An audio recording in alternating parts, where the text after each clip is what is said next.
Prime Minister Shehbaz Sharif on Saturday urged that combating terrorism in the country was not solely one institution's job and required a whole government approach.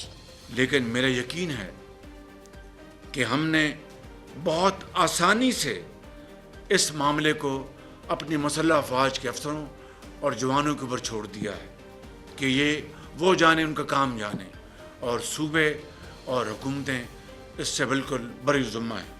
یہ ہے وہ خطرناک ایک روش جو پچھلے سالوں میں ایک رواج پیدا ہو چکا ہے، جو کہ یہ جناب یہ تو فوج کا کام ہے، یہ تو سپہ سالار نے کرنا ہے، یہ ان کے افسروں نے کرنا ہے. اس میں کوئی شک نہیں کہ لا انفورسنگ ایجنسیز میں پولیس کے افسران نے، جوانوں نے، ان کے بچوں نے، عام شہری نے، کے پی کے شہریوں نے، سیاستدانوں نے، اپنے سندھ کے شہریوں نے، سیاستدانوں نے، پنجاب کے، بلوچستان کے. لیکن جو ایک عمومی ایک جو سامنے ایک جو مظاہرہ جو آیا ہے ہمارے عمل کا کہ جی یہ تو افواج پاکستان نے کرنا ہے، یہ جانے، ان کا کام جانے، میں سمجھتا ہوں کہ دس از ناٹ دا وے. اس طریقے سے دہشت گردی کا خاتمہ نہیں ہوگا. اس میں جو کاؤنٹر ٹیررزم ڈپارٹمنٹس صوبوں کی ذمہ داری ہے. The remarks were made while the Prime Minister was addressing an Apex Committee meeting on the National Action Plan. The 20-point NAP for countering terrorism and extremism had been chalked up by the National Counter-Terrorism Authority in consultation with stakeholders and approved on December 24, 2014 by the Parliament. The decision came following a deadly terrorist attack on the Army Public School in Peshawar. Pakistan has witnessed an uptick in terror activities in the past year, especially in the KPK and Balochistan provinces after the banned militant Tehreek-e-Taliban Pakistan ended its ceasefire with the government in 2022.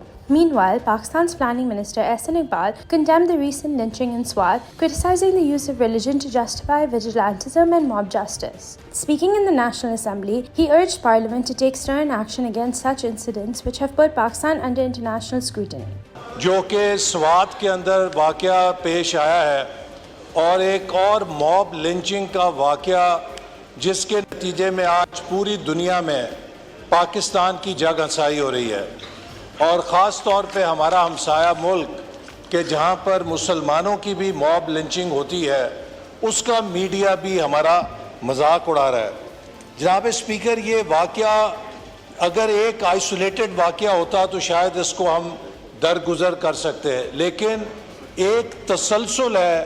آپ نے دیکھا کہ سیالکوٹ کے اندر اسی قسم کا واقعہ پیش آیا، آپ نے دیکھا جڑاں میں اسی قسم کا واقعہ ہوا، آپ نے دیکھا سرگودا میں اسی قسم کا واقعہ ہوا، اچھرے میں اسی قسم کے واقعے سے ہم بچ نکلے.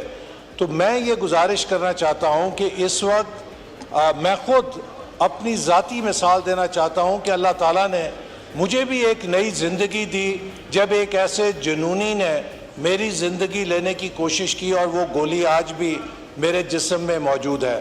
میری آپ سے یہ استدعا ہے کہ ہمیں اس ایوان کو اس واقعے کا نوٹس لینا چاہیے، چونکہ ہمارا معاشرہ ایک ایسی تباہی کے کنارے پہ پہنچ چکا ہے کہ جہاں پر اسٹریٹ جسٹس، موب لنچنگ کے ذریعے ہم دین کے نام کو استعمال کر کے آئین، قانون، ریاست کے تمام بنیادی اصولوں کو پیروں تلے رونتے ہیں.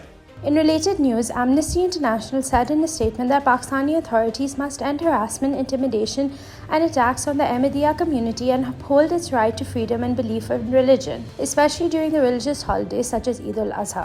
It documented 36 cases of arrest and detention in addition to dozens of cases of alleged police harassment of the Ahmadis from June 10th to 19th. Several attacks on Ahmadis' place of worship also took place with the authorities failing to ensure their security. At the United Nations, Pakistan called on the United Nations Security Council to take decisive action against terrorism in neighboring Afghanistan, with Pakistani ambassador to the UN, Munir Akram, highlighting the threat of allowing terrorists to operate in the region with impunity.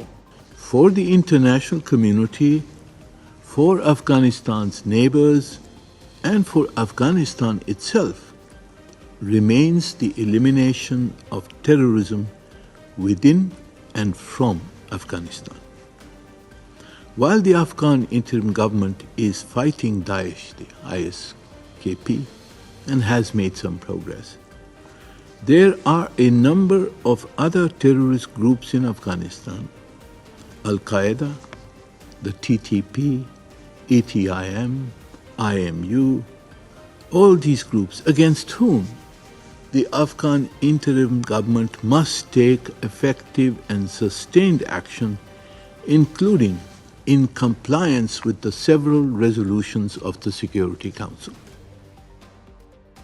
According to the head of Gaza's government media office, at least 42 Palestinians have been killed in Israeli attacks on Shati refugee camp and the Tufa neighborhood in Gaza, as reported to Al Jazeera. The World Health Organization warns that Gaza's healthcare system is on the brink of collapse as a flood of casualties from Israeli attack on Al-Mawasi safe zone overwhelms Al-Aqsa hospital. A group of 30 UN experts, including special rapporteurs, warned arms manufacturers on Thursday that supplying weapons to Israel could make them complicit in human rights abuses and international law violations. They urged companies to halt their transfers of war materials even under existing export licenses. The experts stated that sending weapons to Israeli forces risks complicity in serious violation of international human rights and humanitarian laws. Israel has denied allegations of abuses, claiming it acts in self-defense against Hamas. The UN expert noted that the International Court of Justice's recent ruling ordering Israel to halt its military offensive in Rafah increases risk for arms firms. Continuing armed transfer might be seen as knowingly providing assistance for operations that contravene international laws, potentially resulting in profit from such assistance. Israel has rejected genocide accusations and dismissed the UN Human Rights Office findings of potential war crimes. Israeli forces launched intense attacks on Rafah and other parts of the Gaza Strip on Friday, engaging in close combat with Hamas fighters. Residents believe that Israel is trying to gain full control of Rafah, a city that has been under attack since early May.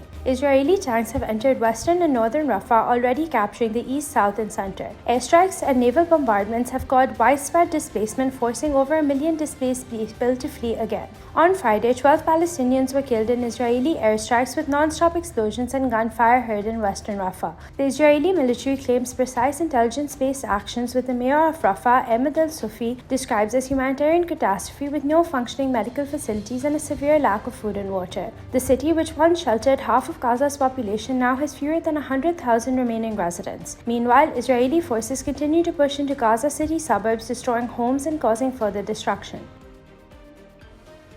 Prime Minister Narendra Modi's announcement in Srinagar that the elections will be held soon in Jammu and Kashmir and that statehood would be restored has left opposition parties wondering about his intentions. Dr. Karan Singh, former Sadr-e-Riyasat of Jammu and Kashmir, expressed that statehood should be restored before elections or the elected government will have limited power. The Election Commission is preparing for assembly polls with the September 30th deadline set by the Supreme Court. While some parties like the Democratic Progressive Azad Party and the Apni Party welcomed the announcement, others like the National Conference and People's Democratic Party reacted cautiously. The Congress termed the announcement vague. Prime Minister Modi expressed excitement about his visit to Jammu and Kashmir, highlighting the importance of democracy and upcoming assembly elections. A massive wildfire swept through southeastern Turkey, killing 11 people and critically injuring 5 others.